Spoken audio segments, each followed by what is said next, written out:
So I'm browsing through my YouTube top searches. YouTube provides these top searches and analytics on the back end, and they're just, in theory, they're thought-provoking conversation starters or icebreakers to get you in the creative mode and thinking about what videos you can make in correlation to maybe some of the highest interest. And one of the ones that jumped out at me was why you should quit your job, which is interesting because right now, today, is probably not economically and financially the best time to consider quitting your job, but we can get into that in a whole nother video if you guys want to know more about money and finance and saving and investing.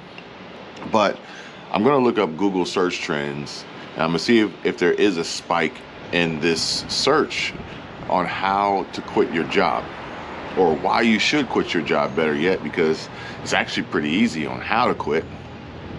Granted, you could provide a 2 weeks notice, or you can just walk out and flip them the bird. But what if you work for yourself? What if your job, you are your own boss? Why should you quit that job? And I think that's pretty much where I found myself here recently with YouTube. And yeah, I know YouTube's not a real job. I get it. But for those of you who do consider YouTube to be a real job, then kudos to you. However, my job isn't YouTube. I don't work for YouTube. I'm not employed by YouTube. My job isn't to make YouTube videos or anything even closely related to what most people would think is my job when it comes to YouTube. I feel like my job at one point was to entertain, was to trick or deceive. And the whole purpose of this was for my own personal financial monetary benefit and gain, my channel growth, more views, and at the end of the day, scare people with things that they think that they already know, introduce more fear, panic, anxiety, and tell them to like and subscribe and come back for more the next day. Show them something that isn't actually real, lie to them, and again, scare them, and figure out new, fun, and exciting ways that I can continue to keep this up and keep this charade going for those who are honestly scared and weak and foolish enough to continue watching day in and day out. It's actually pretty funny because I would never watch any of the content that I used to make on a regular basis because it was pretty much garbage. And this is actually going to tie into some of the other top searches that YouTube is suggesting and recommending as far as how to start a YouTube channel and how to make money online and things like that. But I feel like, honestly, for the longest time, I can't even really remember that my job is actually to help people, to try to help people, to educate, to inform, to enlighten, to teach, to motivate, to uplift. And that is my real job. I think that's why I'm even put on this earth, not to do harm, but to do good, not to hurt, but to help, and literally bring light to somebody's day, especially if they're down or if they're surrounded by darkness, if they're worried, if they honestly don't know where to go, how to start, need help. Well, I don't know it all, but I do know that I can try and I can help, and I do have a brain that works, that together we can at least come up with a few possible ideas that could create solutions. So why should you quit your job? Or better yet, why should I quit my job? It's because I fucking hated my job, and I loathed the type of work that I was doing. And I've mentioned this before in different instances, which is why I'm not even employed by a company today, is because the job that I had, I didn't enjoy doing. So why keep doing in this life that is finite and short, YOLO, what you what doesn't make you happy, what doesn't make you whole, what doesn't actually, at the end of the day, create a legacy where if you were to leave this earth tomorrow, what would people say about you? Yeah. So ironically, with that, there's challenges, and there's backslide, there's outside influence.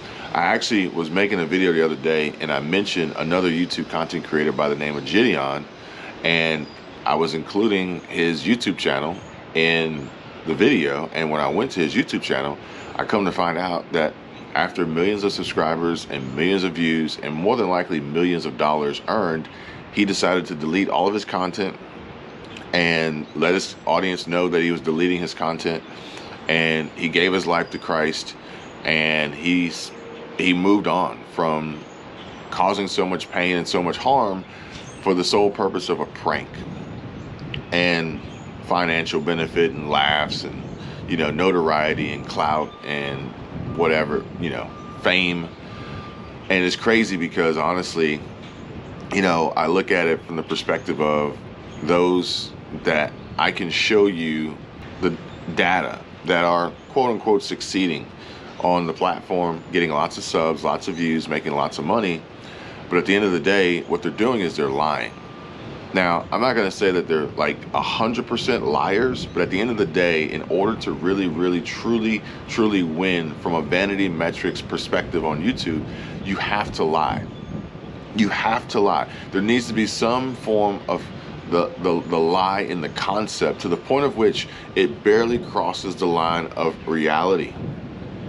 When it comes to clickbait, there's a fine line between an interesting thumbnail and a flat-out lie. I think that this thumbnail by Mr. Beast walks that line as closely as possible. While the title is technically telling the truth, albeit a little hyperbolized, the plane crashed in the woods and not the ocean like the thumbnail suggests. And the video itself is mostly just Jimmy and the boys hanging out in the woods. Whether it's clickbait or not is still up for debate, since he did actually crash a plane in the video. But either way, we all have to agree that it's at very least a compelling thumbnail. Thumbnail are the packaging that I'm happy to adjust so I can make the type of videos that are important to me. Now, is it ironic that a channel whose whole purpose is to promote a truth-seeking mindset has to experiment at the edge of what is truthful in order to fulfill that purpose? It is something that I often worry about. What's important to recognize is that for any given video, there is no one true title and thumbnail. Each video could have hundreds or thousands of different legit bait titles, create a curiosity gap. Well, then these two titles fall in the top right corner. And these are the zones of type 2 clickbait. At the other extreme, you have things that are so unsensationalized as to be dull. You could call this the dead zone.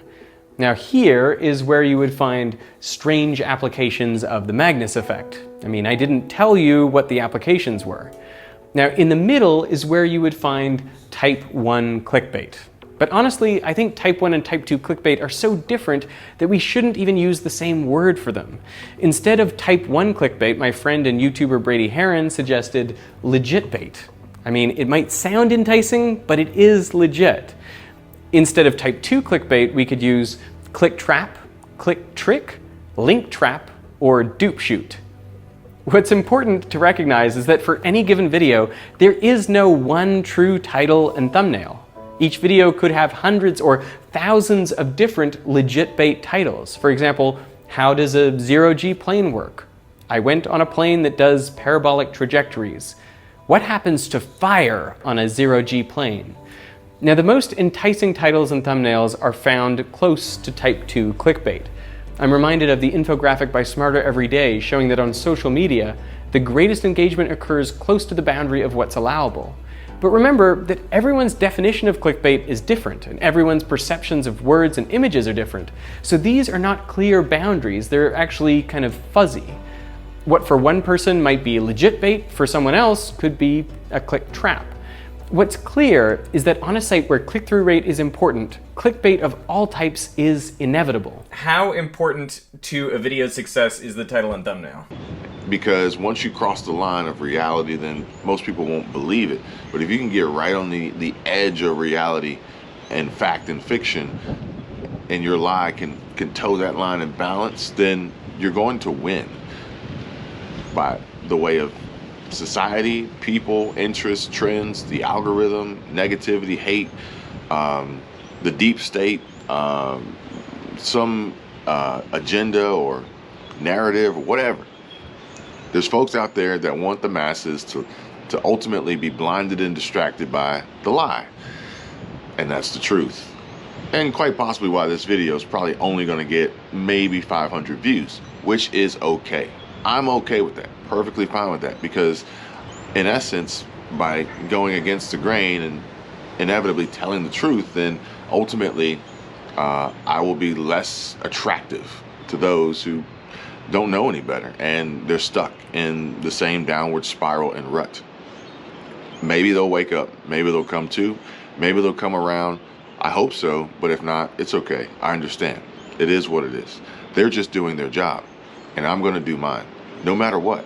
And at the end of the day, I want my job to produce a meaningful and a positive impact for me first, number one. And if that connects and translates to you on the other side of this camera, on the other side of this computer, tablet, the other side of this world, smartphone, on the internet, YouTube, whatever media player you're using to stream this, then even better, even better.